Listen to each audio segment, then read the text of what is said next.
Please join me and open your Pew Bibles to page 955, Ecclesiastes 5, 8,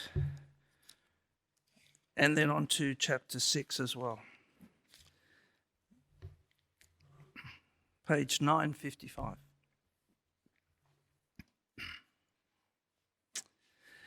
If you see the poor oppressed in a district, and justice and rights denied, and rights denied, do not be surprised at such things. For one official is eyed by a higher one, and over them both are others higher still. The increase from the land is taken by all. The king himself profits from the fields. Whoever loves money never has enough. Whoever loves wealth is never satisfied with their income. This too is meaningless. As goods increase, so too those who consume them. And what benefit are they to the owners except to feast their eyes on them? The sleep of a labourer is sweet, whether they eat little or much. But as for the rich, their abundance permits them no sleep. I have seen a grievous evil under the sun, wealth hoarded to the harm of its owners, or wealth lost through some misfortune, so that when they have children, there is nothing left for them to inherit. Everyone comes naked from their mother's womb, and as everyone comes, so they depart. They take nothing from their toil that they can carry in their hands. This too is a grievous evil. As everyone comes, so they depart. And what do they gain, since they toil for the wind? All their days they eat in darkness, with great frustration, affliction, and anger. This is what I observed to be good, that it is appropriate for a person to eat, to drink, and to find satisfaction in their toil. Some labour under the sun during the few days of life God has given them, for this is their lot. Moreover, when God gives someone wealth and possessions and the ability to enjoy them, to accept their lot and be happy in their toil, this is a gift of God. They seldom reflect on the days of their life because God keeps them occupied with gladness of heart. I have seen another evil under the sun, and it weighs heavily on mankind. God gives some people wealth, possessions, and honour, so that they lack nothing their hearts desire. But God does not grant them the ability to enjoy them, and strangers enjoy them instead. This is meaningless, a grievous evil. A man may have 100 children and live many years, yet no matter how long he lives, if he cannot enjoy his prosperity and does not receive proper burial, I say that a stillborn child is better off than he. It comes without meaning, it departs in darkness, and in darkness its name is shrouded. Though it never saw the sun or knew anything, it has more rest than does that man. Even if he lives 1,000 years twice over, but fails to enjoy his prosperity, do not all go to the same place? Everyone's toil is for their mouth, yet their appetite is never satisfied. What advantage have the wise over fools? What do the poor gain by knowing how to conduct themselves before others? Better what the eye sees than the roving of the appetite. This too is meaningless, a chasing after the wind. Whatever exists has already been named, and what humanity is has been known. No one can contend with someone who is stronger. The more the words, the less the meaning, and how does that profit anyone? For who knows what is good for a person in life during the few and meaningless days that they pass through like a shadow? Who can tell them what will happen under the sun after they are gone.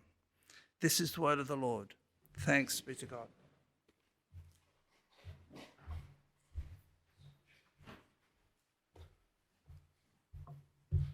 Well, good morning. Please pray with me as we begin. Father, you tell us to guard our steps as we come to meet with you, to come near not first to speak, but to listen. Please do help us to listen today. Would you teach and humble us as we consider your most precious word? And we pray this in the name of your Son. Amen. Well, how much money is enough money? If you ask people what is one way that you would like your life to change, a recent survey says about 2/3 of them will say more money. But how much is enough? I mean, it's easy to daydream about winning lotto or inheriting a fortune from some unknown distant relative. And maybe now more than ever, with energy prices and petrol prices, with interest rates and rent increases, it's been hard to avoid thinking about money recently. It's been hard not to think what it would be like to have even just a little bit more money. But really, that daydream isn't new for us, not even in the times that we're currently living in. It's a fascination that's been shared by a country that loses $25 billion every year to casinos and horse races. A country that, despite having only 0.3% of the world's population, still somehow manages to have 20% of the world's pokies. A country that leads the world in the highest per capita loss on gambling. Oh, isn't that incredible? Our country is mad on money, mad on get rich quick, mad on the desire for more. And I think gambling is really just the most crass form of that. We can sanitize our money madness. We can talk of diversified investment portfolios, the benefits of negative gearing, the latest crypto or lithium scheme. Money is the air that we breathe. Materialism is the air that we breathe. And I think Australia is becoming more and more materialistic, which is really no surprise because philosophically we've become more and more materialistic. I mean, in just a week or so, we're going to find out just how many more people are ticking the no religion box on the census form. How many more are willing to be honest and saying that they don't believe there is anything more to life than what we can see and touch. That the whole of everything that we know is just the smallest unit of existence. Whatever subatomic energy particle you want to point to and say, here it is, here is all we are, and there is nothing more. That we are nothing but matter. The most common expression of that thinking, of that materialism, the most common materialism there is, I think, is Mr. and Mrs. 3-acre block, quarter-acre block. 3 acre, that'd be nice. Mr. looking to buy that beachside weekender. Miss saving up for those European holidays. It's materialism. It's atheism.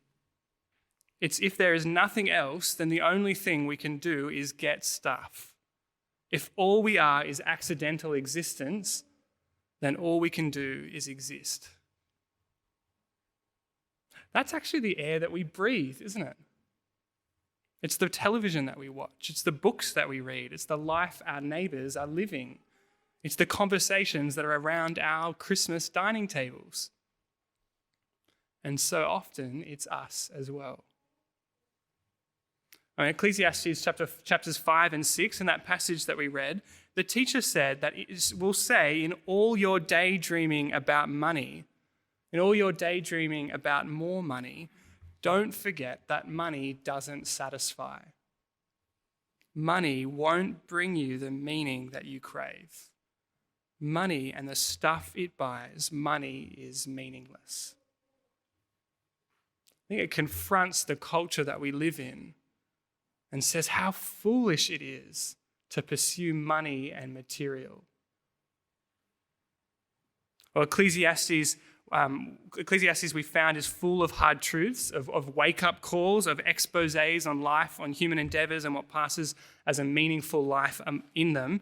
Generations come, generations go. You remember that from chapter 1. The repetitions of the sunrise and the sunset are endless, the world going round and round. As people are born, get old and die, their lives no more significant than the rain that falls on the mountains, runs through the rivers to the oceans, goes up by the sun to form clouds that rains back down on the mountains again. Round and round and round, the rain goes round and round and round, people go. It's been like one long episode of Mythbusters, except that the myths being busted are those that humans tell themselves about what might make their lives significant and satisfactory. The teacher doesn't tolerate make-believe. The teacher won't allow anything to appear more solid or more satisfying than it really is. And it's the red and the blue pill, if you get that reference. He says, sure, you can take the blue pill, remain in ignorance, think that your life is good, is significant, has meaning, or you can take the red pill, listen to my reflections, see that your life achieves nothing by itself, that death frustrates every one of your endeavors, that you leave nothing of lasting significance, that you are utterly powerless to make any mark or difference yourself, utterly powerless to generate any meaning for your lives from any of your endeavors. You can take that pill and wake up and live in reality. Reality where meaning and significance can only come from one place, from God, the giver and the judge. That's been our experience of Ecclesiastes so far. It's been a hard book, hasn't it? Well, today, the teacher sets his sights on money, on wealth, on things. And I think it's a hard truth that he has for us. But I think it's the kind of truth that we need. In the culture that we live in, where materialism is the air that we breathe, where money madness is the air we breathe, I think it's the kind of truth we need, the kind of truth that helps us wake up, see what it means to live in this material world, recognizing that God gave it to us. How we can live in his world, enjoying his benefits without letting it consume us in our consumerism. I was an intern for a law firm in the city, and as an intern, I didn't have an office. I worked in whatever conference room happened to be available at the time. Sometimes when a barrister was away, I get to use their office. And there was one office that I loved. It was a corner office. It had floor-to-ceiling windows, and I could look down over the city and do all that people watching, look down, see all the people that filled the streets. I think our passage today is a bit like that. The teacher sits up in his study and he peers out through his window at workers wandering here and there. He looks out at them and all he sees are fools. Everywhere, as far as he can see, as people hurry around, busying themselves, all of them, all he can see are fools. And in chapter 6, verse 7, he summarizes his conclusions about them. If you want to have a look there, chapter 6, verse 7. He says, everyone's toil is for their mouth, yet their appetite is never satisfied. Why do people work? Ultimately, the teacher says it's for their mouths. They work to consume. Now, first, that's to stay alive, bread and butter, but then they work for that little bit more. Eyes seeing bigger and better things to consume. Our appetites are never satisfied, says the teacher as he looks at the world. Money, things don't make us content, he says. Man never arrives with them at satisfaction. The problem with chasing wealth is there's no pause button. You always need more. It's why 200 billion pieces of clothing are bought every year. And yet globally, we throw out a garbage truck worth of clothes every second. No matter how much we accumulate in our wardrobe or in our wallets, it doesn't satisfy. It doesn't bring contentment. The result of having it all is being dissatisfied with it all. John Rockefeller, you might know him. He's a very wealthy man back in his time. At the peak of his wealth, he owned 90% of all oil and gas in the world. He had a net worth of 1% of the entire US economy. Next to Rockefeller, Gina Reinhardt, Bill Gates would have looked like paupers.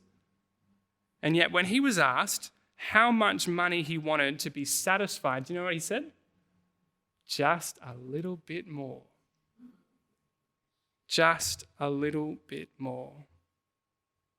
Back in chapter 5, verse 10, the teacher says, whoever loves money never has enough. Whoever loves wealth is never satisfied with their income. And all this is meaningless. This is greed, the belief that my dissatisfaction, that my discontentment can only be met with more and more things. It's the definition of greed. And the teacher says this is why people work. Now, you remember from chapter 4, the teacher has already given us the reason people work. In verse 4 of chapter 4, he says, all of men's work can be put down to envy.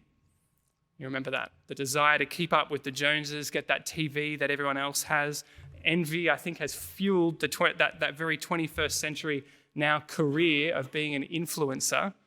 You know, your whole job being to record that video of you wearing those pair of sunglasses or wearing that hat, leaning on that car, so that your million followers will go, yes, that's what I need. Well, the reason why that works, why that's a viable career nowadays, is because of human nature.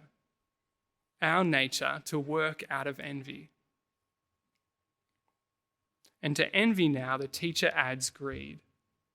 We work because we think stuff will satisfy us. And you can see how those two things, greed and envy, are related, can't you? I want what they've got because I'm dissatisfied with what I have. I see that they've got something better or more or just different to what I've got, so I'm dissatisfied.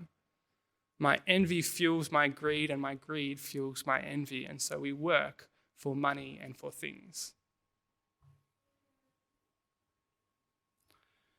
Now, most of the rest of the chapters, the two chapters, chapter 5 and 6, the teacher sitting up in his study is going to zoom in on particular people and show how these principles work. And what we'll see is the outcome.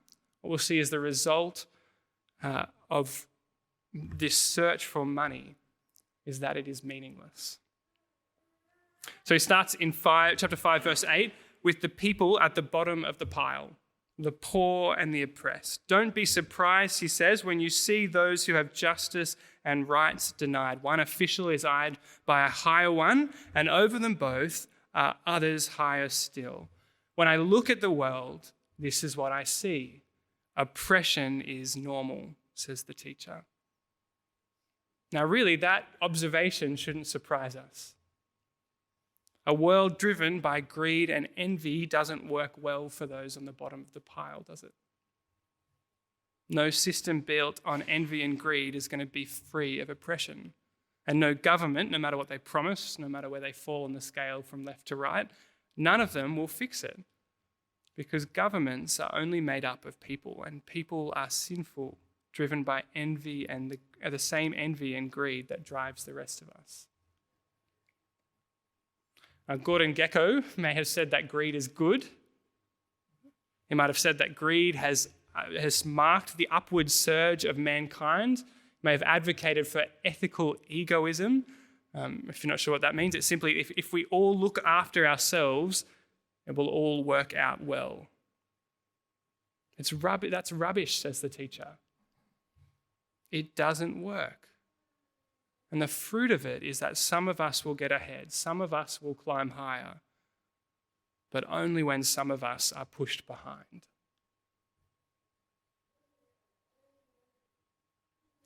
Well, what about the one who gets ahead? The teacher looks at them as well, and he says that the only people who worry more about money than the poor are the rich.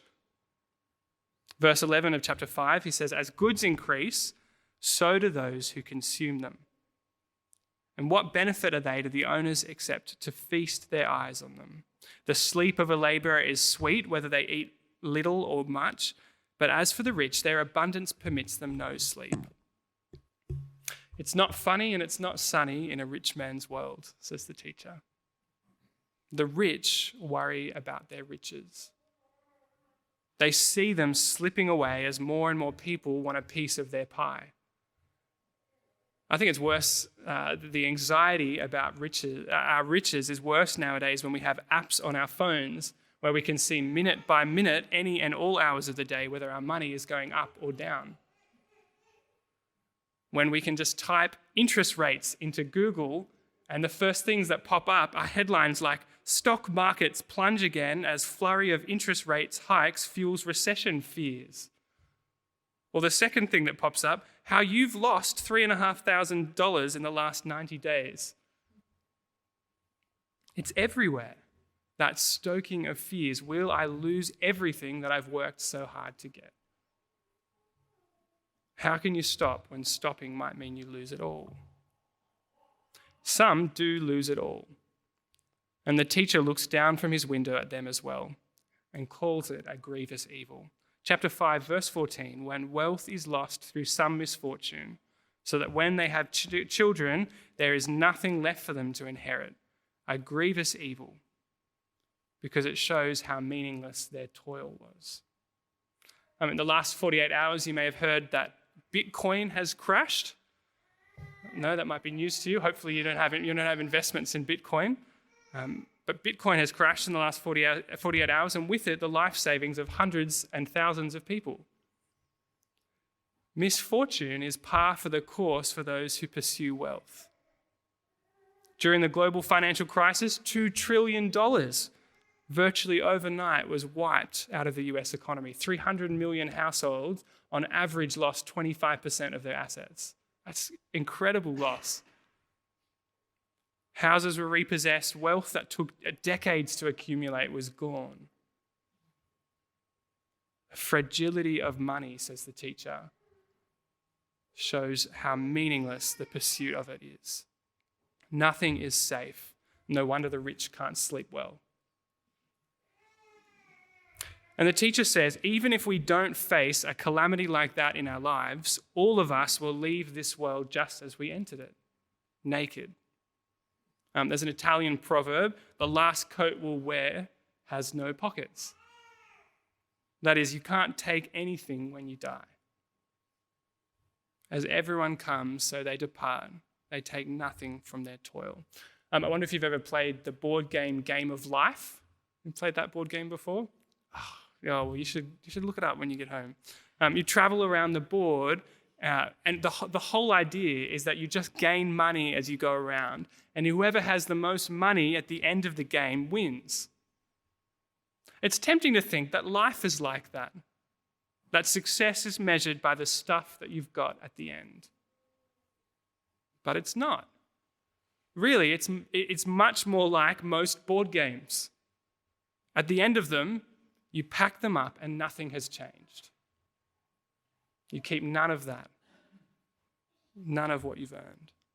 It reminds us of the story that Jesus told in Luke chapter 12, the man who had a huge harvest but nowhere to store it. So he built bigger and bigger barns and stored it there so that he could have plenty of grain for years to come. What happened to that man? He died that very night. He was a fool, said Jesus. Why consume yourself with storing for the future when you can't know whether what you store will even last, or if you will even get to enjoy it? Those that toil and do not get to enjoy their toil, these ones more than anyone, the teacher says, they are to be most pitied. They live the most meaningless lives, and they're the last people that the teacher looks at. So in chapter 6, verses 1 to 6, the teacher compares, on the one hand, the teacher compares two different people. And on the one hand, the first one he compares is the one who literally has it all, has wealth, has health, has children. It's an extreme example. She's even living for 2,000 years. She has all the wealth, possessions, and honor that she might want. She lacks nothing that her heart desires. You can't think of a more outwardly meaningful life than hers. But on the other hand, the other one that the teacher compares is a stillborn baby. It's an image that strikes our ears as a very callous image, doesn't it? But the teacher's trying to be deliberately provocative. He's trying to shock us. He says that a stillborn baby, who according to all our measures of meaning is going to come up very, very short, according to all our measures of meaning, will come up with nothing. This one that never saw the sun or knew anything, who came and departs in darkness, this one has nothing. This one has no meaning that the world might give them whatsoever. But that baby, their life is more significant. They are better off than the one who lived 2,000 years amassing wealth but failed to enjoy it. It's the one that reaches the top, gets to say that she's made it, but inwardly is miserable. The one who has all the quantity but none of the quality. There's Rick Rubin, who's a music producer who worked with a whole lot of celebrities, as observed from all his time working with those big names, watching their ups and downs. He said, it seems like it's hard to get really depressed until your dreams come true.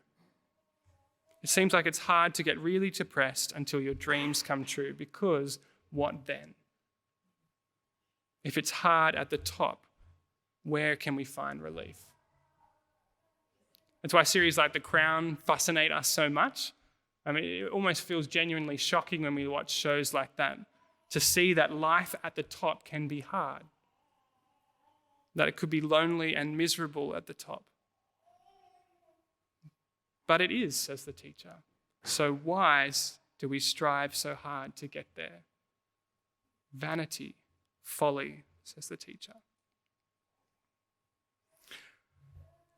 Well, the teacher sits back in his chair, high up in his study, and he asks in chapter 6, verse 12, "For who knows what is good for a person in life during the few and meaningless days they pass through like a shadow? Who can tell them what will happen under the sun after they are gone?" Now, verses 10 and 11 before these questions, they're two little riddles that really just speak about the weakness and limitations of humans. Limited strength, limited language. It's to set up those questions in verse 12. The answer to them is no one. No one knows what is good for a person in life. No one can tell them what will happen under the sun after they're gone. No human can answer that question. I mean, the materialists, the philosophical materialists have tried, but they've come up with the same despair as the teacher in Ecclesiastes. George Bernard Shaw, you might know him. He's kind of like Dawkins, but a little bit earlier. Very intellectual. And when he reflected as an atheist on the world without God, this was his conclusion. He said, "Man's life is brief and powerless. On him and his race, the slow, sure doom falls pitiless and dark. Condemned today to lose his dearest, and tomorrow to pass through the gates of darkness, it remains only to cherish the lofty thoughts that ennoble his little day, and to worship at the shrine that his hands have built." Well, that's where the honest atheist goes. Only darkness is before us, only tragedy is around us, and the only way that you can avoid thinking about that, avoid wallowing in that, is to stop thinking and just fill your day with activity.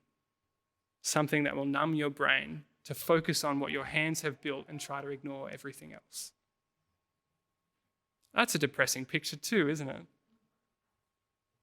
It's depressing, but it's what really sits behind the quarter-acre block. What really sits behind the investment portfolio. It's the reality behind the boat on the lawn and the endless scroll of influences, a denial of the inevitable. But the teacher isn't an atheist. He's not a materialist. So there are streaks of sunlight that pierce down through his melancholy. And although the implicit answer to these questions in verse 12 is no man, it's not no one. Because God does know what is good for a person in life. God knows and can tell what will happen after we are gone. There is a way that a labourer can find sleep that is sweet, as in chapter 5, verse 12. There is a way that we can find, like in chapter 5, verse 18, satisfaction in eating and drinking and our toil under the sun. There is a way that we can, like in chapter 6, verse 9, remain content with what our eyes see rather than what our appetite craves. And that is by realizing our money, our wealth, our possessions are meaningless in themselves. But they are good. They are good because God has given them. The Bible, when it talks about materialism, when it talks about money, it doesn't say give up on them, get rid of them, sell them all, go and live in the desert somewhere. It doesn't say that. 1 Timothy 4 verse 4 says, "For everything God created is good, and nothing is to be rejected if it is received with thanksgiving." God gives good gifts, gifts that are meaningless in themselves, but good in that they come from him. Did you know that Israel used to read the book of Ecclesiastes every year at their harvest festival, a festival of booths? Just as the harvest was about to come in, the fields were full, and it was a time to thank God for all his provision over the last year and to pray for rain, a good rainy season in the season ahead.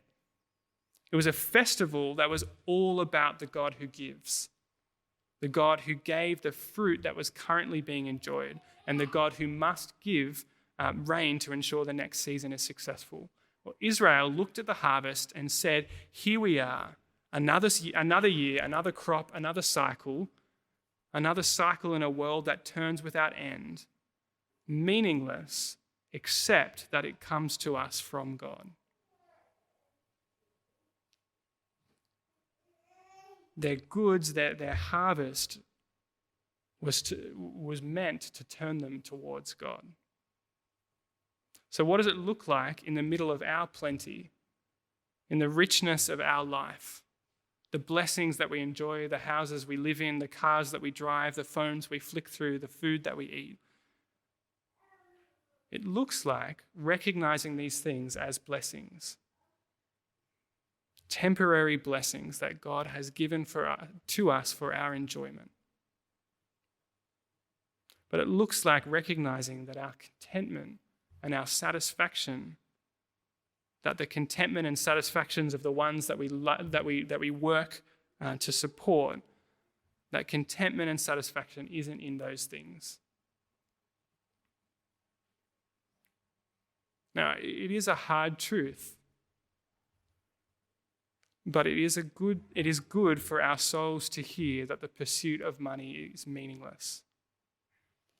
It's good to hear that if you spend your whole life just trying to make it better for you and for your kids, then you will have wasted it. Because consumerism so easily consumes us and distracts us from the God who gives. Rather than chasing dreams, we need to find contentment by living in the real world together. The real world in which God gives good things to be enjoyed. And the real world in which God will hold us to account for how we use them. Would you pray with me as we finish? Father, we praise you that all you have created is good, a blessing to us, and wonderfully to be used for our enjoyment. Guard us from taking these gifts and making more of them than you intended. Protect us from that deception and grant us lives instead that use what you have given in the service of your Son. And in his name we pray. Amen.